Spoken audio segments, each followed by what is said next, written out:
अऊज़ु बिल्लाहि मिनश शैतानिर रजीम बिस्मिल्लाहिर रहीम अल्लाहुम्मा सल्लि अला मुहम्मद व अला आलि मुहम्मद कमा सल्लैता अला इब्राहीम व अला आलि इब्राहीम इन्नका हमीदुम मजीद अल्लाहुम्मा बारिक अला मुहम्मद व अला आलि मुहम्मद कमा बारकता अला इब्राहीम व अला आलि इब्राहीम इन्नका हमीदुम मजीद।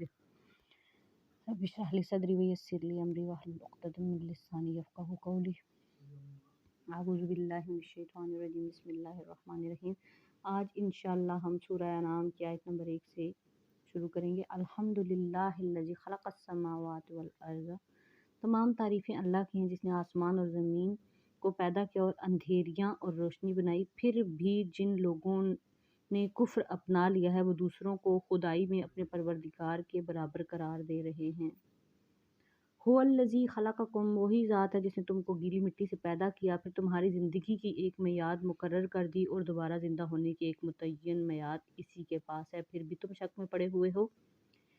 यानी एक मियाद तो हर इंसान की इनफरादी ज़िंदगी की है कि वो कब तक जिएगा।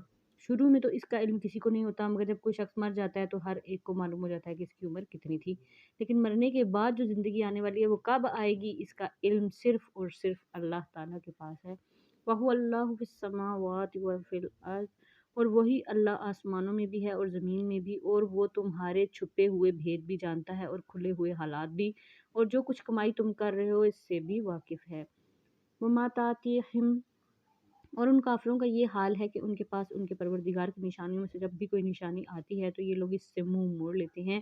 फ़क़द कज़्ज़बू, चुनांचा जब हक़ उनके पास आ गया तो इन लोगों ने इसे झुटला दिया। नतीजा ये कि जिस बात का ये मजाक उड़ाते रहे हैं जल्द ही इनको इसकी खबरें पहुंच जाएंगी। यानी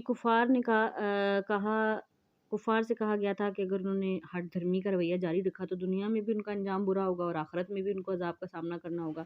कुफ़ार इन बातों का मजाक उड़ाते थे। आयत उनको मुतनब्बा करिए कि जिस बात को मजाक में उड़ा रहे हैं करीब वो एक हकीकत बनकर उनके सामने आ जाएगी। अलम यरौकम, क्या उन्होंने नहीं देखा कि हम उनसे पहले कितनी कौमों को हलाक कर चुके हैं। उनको हमने ज़मीन में वो इक़्तिदार दिया था जो तुम्हें नहीं दिया। हमने उन पर आसमान से खूब बारिशें भेजी और हमने दरियाओं को मुकर्रर कर दिया कि उनके नीचे बहते रहें, लेकिन फिर भी उनके गुनाहों की वजह से हमने उनको हलाक कर डाला और उनके बाद दूसरी नस्लें पैदा कीं। वलो नज़्ज़लना अलैका, और उन काफिरों का हाल ये है कि अगर हम तुम पर कोई ऐसी किताब नाजिल कर देते जो कागज़ पर लिखी हुई होती, फिर ये इसे अपने हाथों से छू कर भी देख लेते, तो जिन लोगों ने कुफ्र अपना लिया है वो फिर भी यही कहते कि खुले हुए जादू के सिवा कुछ नहीं। वक़ालू लौला उन्ज़िला, और लोग ये कहते हैं कि इस पैगंबर पर कोई फरिश्ता क्यों नहीं उतारा गया। हालांकि अगर हम कोई फरिश्ता उतार देते तो सारा काम ही तमाम हो जाता, फिर उनको कोई मोहलत ना दी जाती। ये दुनिया चूँकि इंसान के इम्तिहान के लिए बनाई गई है, इसलिए इंसान से मुतालबा ये है कि वो अपनी अक्ल से काम ले, कि अल्लाह ताला पर और उसके भेजे हुए रसूलों पर ईमान लाए। चुनांचे अल्लाह ताला की सुन्नत ये है कि जब कोई गायबी हकीकत आंखों से दिखा दी जाती है तो उसके बाद ईमान लाना मुतबर नहीं होता। तो यही वजह है कि अगर कोई शख्स मौत के फरिश्तों को देख कर ईमान लाए तो उसका ईमान काबिल कबूल नहीं होता। तो कुफ़ार का मुतालबा ये था कि अगर कोई फरिश्ता हज़रत सल्लम पर वही लेकर आता तो वो इस तरह आए कि हम उसे देख सकें। कुरान करीम ने इसका पहला जवाब तो ये दिया है कि अगर फरिश्ते को उन्होंने आँख से देख लिया तो फिर मज़कूरा बाला असूल के मुताबिक उनका ईमान मुतबर नहीं होगा और फिर उन्हें उतनी मोहलत नहीं मिलेगी कि ये ईमान ला सकें। तो दूसरा जवाब अगले उसमें जुमले में देखें, वलो जालनाहु, और अगर हम फरिश्ते ही को पैगंबर बनाते तब भी इसे किसी मर्द ही की शक्ल में बनाते और उनको फिर हम उसी शुबा में डाल देते जिसमें अब मुब्तला हैं। यानी अल्लाह पाक फरमा रहे कि अगर किसी फरिश्ते ही को पैगंबर बनाकर भेजते या पैगंबर की तस्दीक के लिए लोगों के सामने भेजते तब भी उसको इंसानी शक्ल में ही भेजना पड़ता, क्योंकि किसी इंसान में ये ताकत नहीं कि वो फरिश्ते को देख सके। तो इस सूरत में फिर ये काफिर लोग वही इतराज़ दुहराते कि ये तो हम ही जैसा आदमी है, तो इसको हम कैसे पैगंबर मान लें। वलक़दिस्तहज़िया, और ए पैगंबर हकीकत ये है कि तुमसे पहले भी बहुत से रसूलों का मजाक उड़ाया गया है, लेकिन नतीजा ये हुआ कि उन में से जिन लोगों ने मजाक उड़ाया था उनको उसी चीज़ ने आ गिरा जिसका वो मजाक उड़ाया करते थे। कुल सीरू फिल अर्ज़ी, इन काफरों से कहो ज़रा ज़मीन में चलो फिरो, फिर देखो कि पैगंबरों को झुटलाने वालों का कैसा अंजाम हुआ। कुल लिमन मा फिस समावाति, उनसे पूछो कि आसमानों और ज़मीन में जो कुछ है वो किसकी मलकियत है, फिर अगर वो जवाब ना दें तो खुद ही कह दो कि अल्लाह ही की मलकियत है, उसने रहमत को अपने ऊपर लाजिम कर रखा है, इसलिए तौबा कर लो तो सारे पिछले गुनाह माफ़ कर देगा, वरना वो तुम सबको ज़रूर क़यामत के दिन जमा करेगा, जिसके आने में कोई शक नहीं है। लेकिन जिन लोगों ने अपनी जानों के लिए घाटे का सौदा कर रखा है वो हकीकत पर ईमान नहीं लाते। वलहु मा सकना, और रात और दिन में जितनी मखलूक़ात आराम पाती हैं सब उसी के कब्ज़े में हैं, और वो हर बात को सुनता, हर चीज़ को जानता है। ग़ालिबन इसमें इशारा उस तरफ है कि रात और दिन के औकात में जब लोग सोते हैं तो दोबारा बेदार भी हो जाते हैं। हालाँकि नींद भी एक छोटी मौत है जिसमें इंसान दुनिया से बेखबर और बिल्कुल बेख्तियार हो जाता है। लेकिन चूँकि वो अल्लाह ताला ही के कब्ज़े में होता है, तो इसलिए जब वो चाहता है इसे बेदारी की दुनिया में वापस ले आता है। कुल अग़ैरल्लाहि, कह दो कि क्या मैं अल्लाह के सिवा किसी और को रखवाला बनाऊं, उस अल्लाह को छोड़कर जो आसमानों और ज़मीन का पैदा करने वाला है और जो सबको खिलाता है, किसी से खाता नहीं। कह दो कि मुझे ये हुक्म दिया गया है कि फर्माबरदारी में सब लोगों से पहल करने वाला बनूं और तुम मुशरिकों में हरगिज़ शामिल ना होना। कुल इन्नी अखाफु इन असैतु, कह दो कि अगर मैं अपने परवरदिगार की नाफरमानी करूं तो मुझे एक ज़बरदस्त दिन के अजाब का खौफ है। मन युसरफ, इस किसी शख्स से उस दिन वो अजाब हटा दिया गया, उस पर अल्लाह ने बड़ा रहम किया और यही वाज़िह कामयाबी है। व इन यमसस्कल्लाहु, अगर अल्लाह तुम्हें कोई तकलीफ़ पहुँचाए तो खुद उसके सिवा इसे दूर करने वाला कोई नहीं, और अगर वो तुम्हें कोई भलाई पहुँचाए तो हर चीज़ पर कुदरत रखता है बेशक। वहुवल काहिरु फौका इबादिही, और वो अपने बंदों के ऊपर मुकम्मल इक़्तिदार रखता है और वो हकीम भी है, पूरी तरह बाखबर भी। कुल अय्यु शैइन अकबरू, कहो कहो कौन सी चीज़ ऐसी है जो किसी बात की गवाही देने के लिए सबसे आला दर्जे की हो। कहो अल्लाह, और वही मेरे और मेरे दरमियान गवाह है, मेरे और तुम्हारे दरमियान गवाह है, और मुझ पर ये कुरान वही के तौर पर इसलिए नाजिल किया गया है ताकि इसके ज़रिए मैं तुम्हें डराऊं और उन सब को भी जिन्हें ये कुरान पहुँचे। क्या सचमुच तुम ये गवाही दे सकते हो कि अल्लाह के सिवा और भी माबूद हैं? कह दो कि मैं तो ऐसी गवाही नहीं दूंगा। कह दो कि वो तो सिर्फ एक खुदा है, और जिन जिन चीज़ों को तुम उसकी खुदाई में शरीक ठहराते हो मैं उन सब से बेजार हूँ। अल्लज़ीना आतैनाहुमुल किताब, जिन लोगों को हमने किताब दी है वो उनको यानी खातमुन नबीय्यीन सल्लल्लाहु अलैहि वसल्लम को इस तरह पहचानते हैं जैसे वो अपने बेटों को पहचानते हैं। फिर भी जिन लोगों ने अपनी जानों के लिए घाटे का सौदा कर रखा है वो ईमान नहीं लाते। वमन अज़लमा मिम्मन इफ्तरा, और उस शख्स से बढ़कर जालिम कौन हो सकता है जो अल्लाह पर झूठा बोतान बांधे या अल्लाह की आयतों को झुटलाए। यकीन रखो कि जालिम लोग फला नहीं पा सकते। व यौम नहशुरुहुम जमीअन सुम्मा नक़ूलु लिल्लज़ीना अशरकू, उस दिन को याद रखो जब हम उन सब को इकट्ठा करेंगे, फिर जिन लोगों ने शिर्क किया होगा उनसे पूछेंगे कि कहाँ हैं तुम्हारे वो माबूद जिनके बारे में तुम ये दावा करते थे कि वो खुदाई में अल्लाह के शरीक हैं। सुम्मा लम तकुन, उस वक्त उनके पास कोई बहाना नहीं होगा सिवाय इसके कि वो कहेंगे अल्लाह की कसम जो हमारा परवरदिगार है, हम तो मुशरिक नहीं थे। यानी शुरू में तो वो बौखलाहट के आलम में झूठ बोल जाएंगे, लेकिन फिर कुरान करीम ने सूरह यासीन और सूरह हामीम सजदा में बयान फरमाया कि खुद उनके हाथ पांव उनके खिलाफ गवाही देंगे और उनका सारा झूठ खुल जाएगा। इस मौके के लिए सूरह निसा में पीछे गुजरा है कि वो कोई बात छुपा नहीं सकेंगे, और आगे भी इसी सूरत में 130 आयत नंबर 130 में भी वो खुद अपने खिलाफ गवाही देंगे का जिक्र आया है। उन्जुर कैफ़ कज़्ज़बू, देखो ये अपने मामले में किस तरह झूठ बोल जाएंगे, और जो माबूद उन्होंने झूठ मूठ तराश रखे थे उनका उन्हें कोई सुराग नहीं मिल सकेगा। वमिनहुम मन यस्तमिउ, और उनमें से कुछ लोग ऐसे हैं जो तुम्हारी बात कान लगा कर सुनते हैं, मगर चूंकि ये सुन्नत तलब हक के बजाय जिद पर अड़े रहने के लिए होता है, इसलिए हमने उनके दिलों पर ऐसे पर्दे डाल दिए हैं कि वो उसको समझते नहीं हैं, और उनके कानों में बहरापन पैदा कर दिया है, और अगर वो एक एक करके सारी निशानियां देख लें तब भी वो इन पर ईमान नहीं लाएंगे। इंतहा ये है कि जब तुम्हारे पास झगड़ा करने के लिए आते हैं तो ये काफिर लोग यूं कहते हैं कि ये कुरान पिछलों की दास्तान के सिवा कुछ नहीं। वहुम यनहौना अन्हु, और ये दूसरों को भी इस कुरान से रोकते हैं और खुद भी इससे दूर रहते हैं, और इस तरह वो अपनी जानों के सिवा किसी और को हलाकत में नहीं डाल रहे, लेकिन इनको एहसास नहीं है। वलौ तरा इज़ वुक़िफ़ू, और बड़ा होलनाक नज़ारा होगा अगर तुम वो वक्त देखो जब इनको दोज़ख पर खड़ा किया जाएगा और ये कहेंगे ए काश हमें दुनिया में वापस भेज दिया जाए ताकि इस बार हम अपने परवरदिगार की निशानियों को न जुटलाएं और हमारा शुमार मोमिनों में हो जाए। बदलहुम, हालांकि उनकी ये आरज़ू भी सच्ची ना होगी, बल्कि दरअसल वो चीज़ यानी आखरत उनके सामने खुल कर आ चुकी होगी जिसे वो पहले छुपाया करते थे, इसलिए मजबूरन ये दावा करेंगे, वरना अगर इनको वाकई वापस भेजा जाए तो ये दोबारा वही कुछ करेंगे जिससे इन्हें रोका गया है, और यकीन जानो ये पक्के झूठे हैं। वक़ालू इन हिया, ये तो यूँ कहते हैं कि जो कुछ है बस यही दुनियावी ज़िंदगी है और हम मर कर दोबारा ज़िंदा नहीं किए जाएंगे। वलो तरा इज़ वुक़िफ़ू, और अगर तुम वो देखो وہ وقت دیکھو جب یہ اپنے رب کے سامنے کھڑے کیے جائیں گے، وہ کہے گا کیا یہ دوسری زندگی حق نہیں ہے؟ وہ کہیں گے بے شک ہمارے رب کی قسم، اللہ کہے گا تو پھر چکھو عذاب کا مزہ کیونکہ تم کفر کیا کرتے تھے۔ قد خسر الذین کذبوا بلقاء اللہ، حقیقت یہ ہے کہ بڑے خسارے میں ہیں وہ لوگ جنہوں نے اللہ سے جا ملنے کو جھٹلایا ہے، یہاں تک کہ جب قیامت اچانک ان کے سامنے آ کھڑی ہوگی تو وہ کہیں گے ہائے افسوس کہ ہم نے اس قیامت کے بارے میں بڑی کوتاہی کی، اور وہ اس وقت اپنی پیٹھوں پر اپنے گناہوں کا بوجھ لادے ہوئے ہوں گے، لہٰذا خبردار رہو کہ بہت برا بوجھ ہے جو یہ لوگ اٹھا رہے ہیں۔ پچھلی کچھ تفاسیر میں ہم نے پڑھا ہے نا کہ حضرت پاک صلی اللہ علیہ وسلم فرما رہے تھے کہ میں نے دیکھا کہ جو حدیث کا مفہوم ہے کہ وہ اونٹ اپنے کندھے پر لاد کر لا رہا تھا تو شور کر رہا تھا کہ میں کیسے، وہ کیوں اونٹ لاد کر لا رہا تھا؟ کیونکہ وہ اس نے اونٹ کسی کا چرایا تھا۔ تو اس طرح سے یہ آیت بھی بتا رہی ہے کہ اپنے جو گناہوں کا بوجھ ہے وہ اپنے پیٹھوں پر لاد کے لا رہے ہوں۔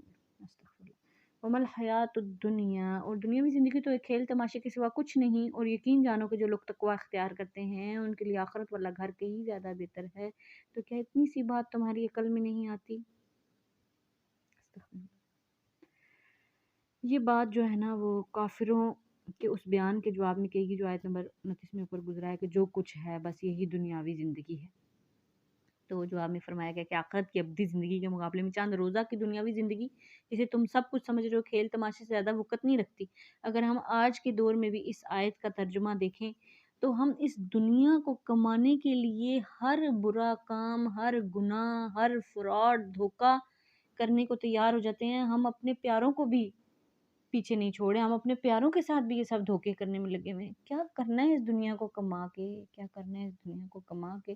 اصل ٹھکانہ تو وہی ہے جو ہمیں اپنے حساب کے بعد ملے گا، جس پر اللہ تعالیٰ فضل فرمائیں گے۔ اصل ٹھکانہ آخرت کا ہے، اس کی تیاری کریں، اس کی تیاری کریں، اس کی تیاری کریں۔ یہ دنیاوی زندگی تو واقعی ایک کھیل تماشے کے سوا اور کچھ بھی نہیں ہے۔ اللہ پاک ہمیں عمل کی توفیق عطا فرمائے۔ قد نعلم انہو، اے رسول ہمیں خوب معلوم ہے کہ یہ لوگ جو باتیں کرتے ہیں ان سے تمہیں رنج ہوتا ہے، کیونکہ دراصل یہ تمہیں نہیں جھٹلاتے بلکہ یہ ظالم اللہ کی آیتوں کا انکار کرتے ہیں۔ وَلَقَدْ كُذِبَتْ رُسُلٌ، اور حقیقت یہ ہے کہ تم سے پہلے بہت سے رسولوں کو جھٹلایا گیا ہے، پھر جس طرح انہیں جھٹلایا گیا اور تکلیفیں دی گئیں ان سب پر انہوں نے صبر کیا یہاں تک کہ ہماری مدد ان کو پہنچ گئی، اور کوئی نہیں ہے جو اللہ کی باتوں کو بدل سکے، اور پچھلے رسولوں کے کچھ واقعات آپ تک پہنچ ہی چکے ہیں۔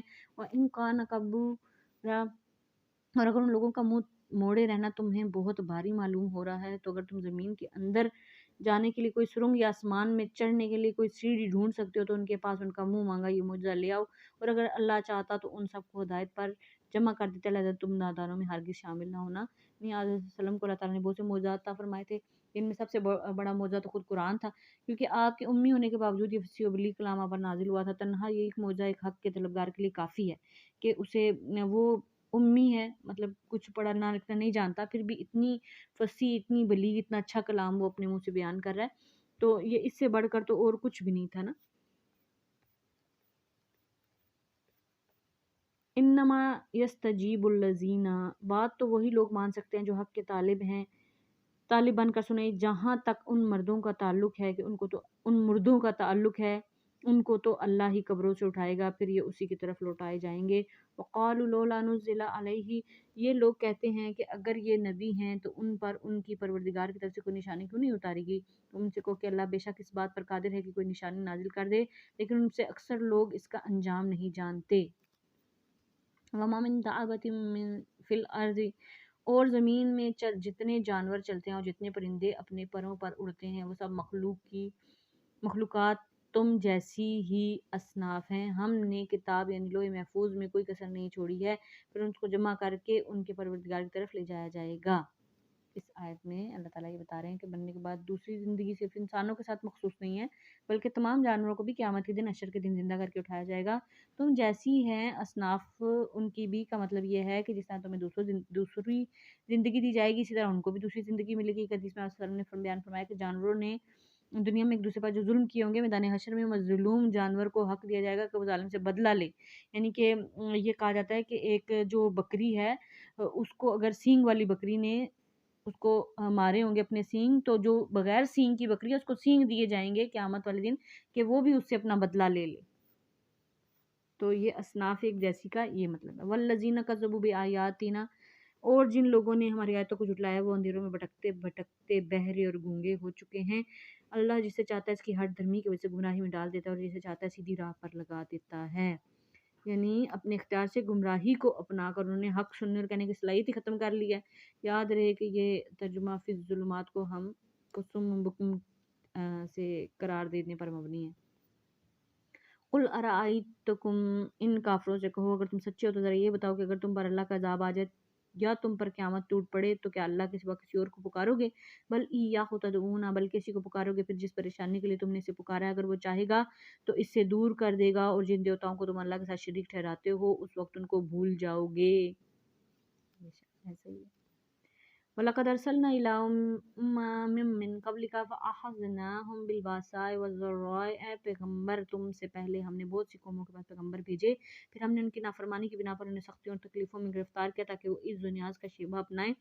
فلولا، پھر ایسا کیوں نہ ہوا کہ جب ان کے پاس ہماری طرف سے سختی آئی تھی اس وقت وہ عاجزی کا رویہ اختیار کرتے، بلکہ ان کے دل تو اور سخت ہو گئے، اور جو کچھ وہ کر رہے تھے شیطان نے انہیں یہ سجھایا کہ وہی بڑے شاندار کام ہے۔ فلما نسوا ما، پھر انہیں جو نصیحت کی گئی تھی جب وہ اسے بلا بیٹھے تو ہم نے ان پر ہر نعمت کے دروازے کھول دیے، یہاں تک کہ وہ نعمتیں انہیں دی گئی تھیں جب وہ ان پر اترانے لگے تو ہم نے اچانک ان کو پکڑا، جس کا نتیجہ یہ ہوا کہ وہ بالکل مایوس ہو کر رہ گئے۔ اللہ تعالیٰ نے پچھلی امتوں کے ساتھ یہی معاملہ فرمایا ہے کہ انہیں متنبہ کرنے کے لیے انہیں کچھ سختیوں میں بھی مبتلا فرمایا تاکہ وہ لوگ جن کے دل بہت سختی کی حالت میں نرم پڑتے ہیں سوچنے سمجھنے کی طرف مائل ہو سکے، پھر ان کو خوب خوشحالی بھی عطا فرمائی تاکہ وہ لوگ خوشحالی میں حق کو قبول کرنے کی صلاحیت رکھتے ہیں تو وہ اس سے سبق لے لیں۔ جب دونوں حالتوں میں لوگ گمراہی پر ہی قائم رہے تب ان پر عذاب نازل کیا گیا۔ تو یہی بات قرآن میں اللہ پاک ادھر بتا رہے ہیں۔ فقطع، اس طرح جن لوگوں نے ظلم کیا تھا ان کی جڑ کاٹ کر رکھ دی گئی، اور تمام تعریفیں اللہ کی ہیں جو تمام جہانوں کا پروردگار ہے۔ بے شک قل ارائیتم، اے پیغمبر ان سے کہو ذرا مجھے بتاؤ کہ اگر اللہ تمہاری سننے کی طاقت اور تمہاری آنکھیں تم سے چھین لے اور تمہارے دلوں پر مہر لگا دے تو اللہ کے سوا کون سا معبود ہے جو یہ چیز تمہیں لا کر دے گا؟ دیکھو ہم کیسے کیسے مختلف طریقوں سے دلائل بیان کرتے ہیں پھر بھی وہ لوگ منہ پھیر لیتے ہیں۔ قل ارائیتم، کہو ذرا یہ بتاؤ کہ اگر اللہ کا عذاب تمہارے پاس اچانک آئے یا اعلان کر کے، دونوں صورتوں میں کیا ظالموں کے سوا کوئی کسی اور کو ہلاک کیا جائے گا؟ وما نرسل المرسلین، ہم پیغمبروں کو اسی لیے تو بھیجتے ہیں کہ وہ نیکیوں پر خوشخبری سنائے اور نافرمانی پر اللہ کے عذاب سے ڈرائیں، چنانچہ وہ جو لوگ ایمان لے آئے اور اپنی اصلاح کر لی ان کو نہ کوئی خوف ہوگا اور نہ وہ غمگین ہوں گے۔ والذین کذبوا بآیاتنا، اور جن لوگوں نے ہماری آیتوں کو جھٹلایا ان کو عذاب پہنچ کر رہے گا کیونکہ وہ نافرمانی کے عادی تھے۔ قل لا اقول، اے پیغمبر ان سے کہو میں تم سے یہ نہیں کہتا کہ میرے پاس اللہ پاک کے خزانے ہیں، اور نہ میں غیب کا پورا علم رکھتا ہوں، اور نہ میں تم سے یہ کہتا ہوں کہ میں فرشتہ ہوں، میں تو صرف اس وحی کا اتباع کرتا ہوں جو مجھ پر نازل کی جاتی ہے۔ کہو کہ کیا یہ اندھا اور دوسرا بینائی رکھنے والا دونوں برابر ہو سکتے ہیں؟ پھر کیا تم غور نہیں کرتے؟ کتنی پیاری طریقے سے اللہ پاک نے سمجھایا کہ کیا جو اندھا ہو اور جس کی آنکھیں وہ دونوں ایک ہو سکتے ہیں؟ ایسا نہیں ہے۔ تو جو آج کے دور میں بھی آپ یہی سوچیں کہ جو نیک ہے دین پر چل رہا ہے اس کو اللہ پاک نے بینائی والا کہا، اور اندھا کون ہے؟ جو اندھیروں میں پڑا ہوا ہے، جو گمراہی کے اندھیروں میں پڑا ہوا ہے۔ تو کیا آخرت میں بھی یہ دونوں برابر ہوں گے؟ ہمیں اس چیز کے بارے میں بہت سوچنا ہے کہ دنیا میں جس نے بہت اچھے نیک عمل کیے اور جس نے برے کیے، کہ قیامت میں اللہ پاک ان دونوں کو ایک ساتھ کھڑا کریں گے؟